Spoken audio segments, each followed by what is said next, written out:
But this particular spot I'm in right now, or last spring I come up and I parked right here where I parked, and I got out and I'm down here for I don't know how long, just looking around, and a big bear stepped out about, I don't know, 6 yards right in front of me. Didn't have a clue he was there.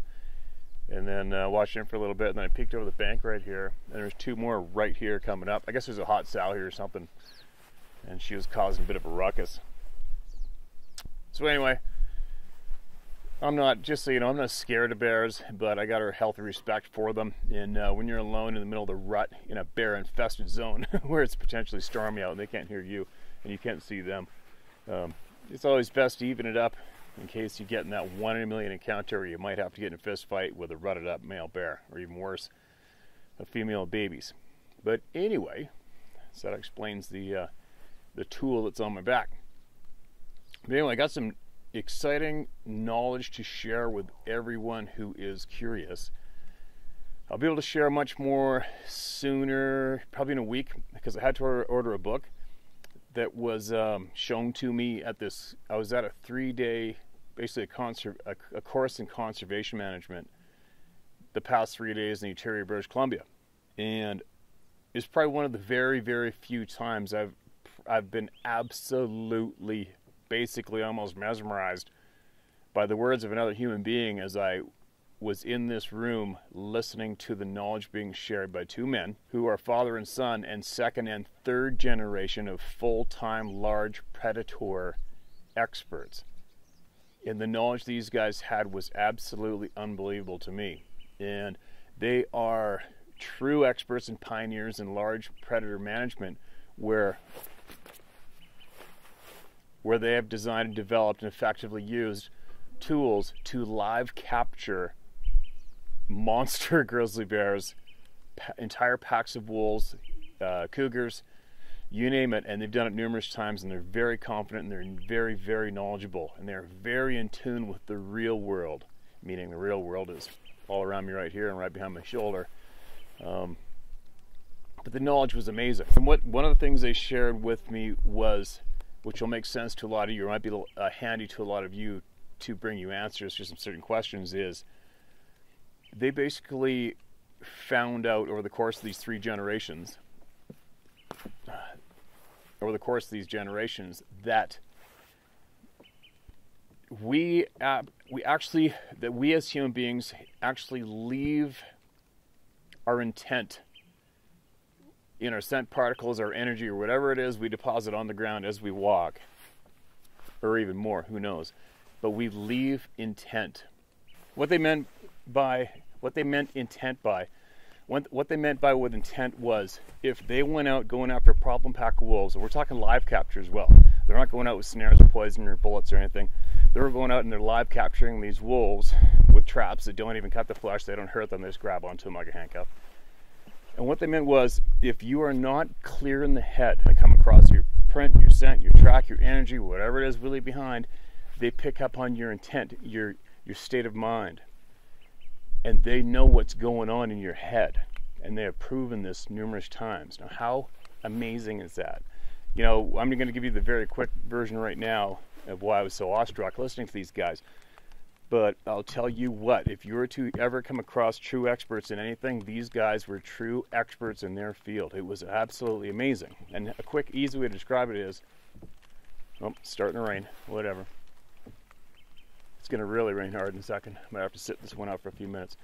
But what they explained was, if you're going after a problem pack of wolves, and if you're not straight in the head, they give it a rough description, but if you're not straight in the head, calm, cool, relaxed, if you're suffering from some kind of anxiety or stress or problems at home, or even alcoholism and drugs or whatever it is, and I can get into that more detail later, these things aren't going anywhere near where you have gone. They just aren't. It was absolutely amazing. And they also took out a few excerpts from a book they had to explain some other incidences between human beings, where this is as well prevalent in human beings. And it was a book about a man who became a sniper in the war, and he explained in detail in this book of the skills that they were required to have, the skills they were taught that we all do have, and they were taught how to hone and fine-tune these skills. And when he referred to that book, it was referring to a man with a sniper as you lock eyes with your quarry, which is literally hundreds, if not thousands of yards away and on the other side of a valley. You're not to look at them with your eyes, with your intent, because that other human being will pick up on it.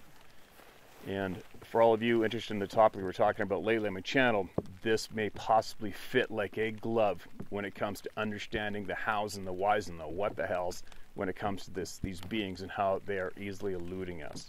Okay? You understand what I'm getting at? But anyways, that was really exciting to learn of these points and learn of the knowledge that these men have gathered up over the years. I was so focused and I retained so much. I think I took down like 100 and something notes in my phone while listening to these guys. And as a result, actually later on, we're going to hear a lot more from these men in the future as we are going to collaborate to produce something for the world. Which is unprecedented. But that was my note that I'd like to share with you guys. Forgot the bug dope again. And I'll definitely be sharing a lot more of that with you guys soon. Okay, so basically the Pacific Ocean is about to dump on top of me from the sky behind me. But I'm going to try and see if I might be able to read a quick email out to you guys right now. And then once I get out of here, I might have to take this up at home and blast out a few ahead of time before I leave, because I have to leave again tomorrow for the coast, back to the boat, and carry on with what I do out there. So, and I gotta, yeah. Okay, so listen to this email. This came into me fairly recently. It's fairly interesting. Some of it might be interesting to some of you, might not, but here we go. Hi Steve, I'm 57 years old, and this encounter and the memory of it will stay with me forever. It happened when I was 11 years old at my grandparents' cottage near Parry Sound, Ontario. He was a tough outdoorsman type of a man who at that age I idolized. He would frequently take me up to his cottage for hunting trips. I never shot anything, I just tagged along to spend time with him. On one of these trips, we were getting ready early in the morning to go out for the day to hunt. There was absolute silence except for the odd loon call. When we heard the scream start, we both jumped. It wasn't a howl, it was a scream like you'd hear in the slasher movie. The driveway into the cottage off to the main road was long, about 200 feet. The forest on one side of it, and a field on the other, and it came from that direction. It sounded like a human child scream. My grandfather ran inside, and I followed him. The screaming lasted about 15 to 20 seconds, then absolute silence again. We slowly walked up the driveway. On the forest side of the driveway, I could see the bushes moving. So could my grandfather. I don't think he knew I was following him. When I reached that area of the movement in the bushes, I was almost beside him. He stopped quickly, turned and jumped when he saw me. He grabbed me by the arm and ran back to the cottage, half dragging me along. Before he grabbed me, I saw it was making the commotion in the bushes. It was on its knees, facing away from us and frantically digging at the bottom of the large tree. It didn't hear or see us. I assumed because it never stopped digging at that tree. Steve, its back was covered with thin brown hair, and I could see its skin was very dark. It stood up and ran up a small hill into the forest. I remember feeling the ground vibrate as it did. That's when my grandfather grabbed me and ran. He stood by that door for the rest of the day with his rifle in his hands. It was getting close to the early evening, and he told me he had to look again. So we walked back to that tree, taking me with him.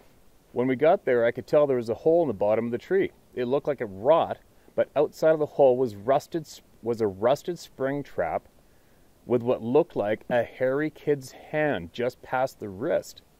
I heard was my grandfather say, "Jesus Christ." He didn't touch the trap or the mangled hand. We got back to the cottage and soon left afterwards. We went back the following weekend with my dad and uncle. My grandfather and uncle looked for that trap. I stayed on the drive with my dad. But it was gone, along with whatever that thing was in it. Over 45 years later, I still envision it like it happened yesterday, and that screaming will always be a part of that memory. My grandfather never did say what he saw, and he got a better look at it than I did. I've never spoken about this before, not even my grandfather when he was alive. I think we were both in denial for years, but I can't help ignore it anymore. My name is Robin George, and you're welcome to use my name if you read this email. Keep doing the great work you're doing because the truth has got to come out. Thank you, Robin George, Bowmanville, Ontario. Well, that's a little bit of a different flavor email.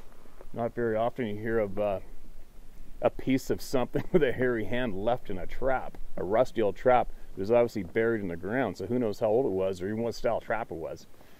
But that's kind of weird to hear that something, let's just say it was one of those things, especially a young one, it would be kind of odd to envision an adult letting that trap take its hand off of its body, because from what we've heard and seen, from what we've heard from numerous people in emails, the strength of these things is pretty incredible, and not too incredible incredible enough. I'm sure they would have no problem snapping the chain off the trap, if not just bending the thing wide open to release whatever might be in it. So who knows what the scenario was with that hairy hand that was in that trap. I mean, you never know. Maybe something young got stuck in that trap when it was separated solo by itself, and predators could have ate the rest of the body off of that thing too. You never know. Who knows? I don't know. We'll never know. But it's an interesting story nevertheless, right? So, but anyway, where am I right now? I'm way up on the mountain above town. That's the Pemberton Valley way back down behind me. And I haven't seen any bears yet, but I got a feeling one's around here. Something's around here. So, well, that's why I keep looking. I mean, you guys see me make videos numerous times in the past, and I never really have the urge to look around too much, even when those bears have come. Even when those bears have come walking out in front of me a little farther up the road in the past. But maybe there's some weird electricity in the air from the storm going through. Who knows? I don't know. We had some thunder and lightning coming through here a couple hours ago. But anyway, no bears yet. I'll film them if they come walking out, or anything else comes walking out.